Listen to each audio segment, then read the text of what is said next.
जी खा के मार जाए, हाय दे दा अपना हाथे से जहर, राजा जी खा के मार जाए।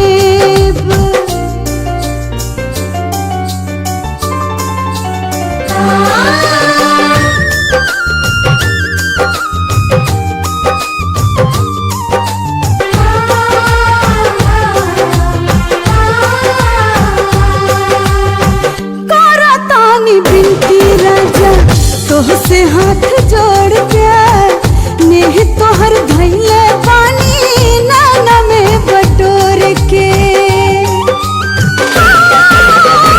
करतानी बिनती राजा तोहसे हाथ जोड़ के, नेह तोहर धैले पानी नाना में बटोर के।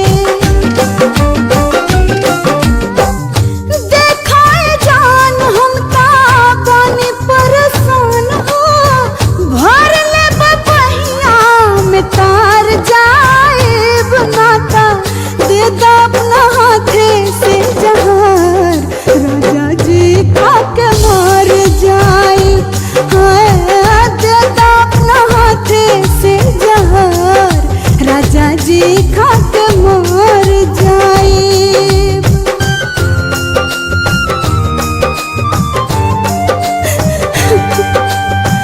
बनाना कठोर इतना तरस खा जवानी पे, कर विश्वास हमरा प्यार के कहानी पे।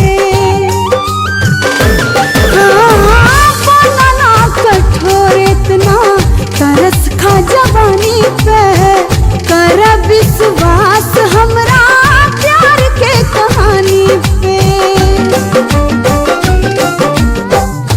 उठल बहुक दिल में कैसे कहीं दुख हो, लागत बीमार हम तब पर जाए बनाता दे दा अपना हाथे से जहर, राजा जी खा के मार जाए, हाय दे दा अपना हाथे से जहर, राजा जी खा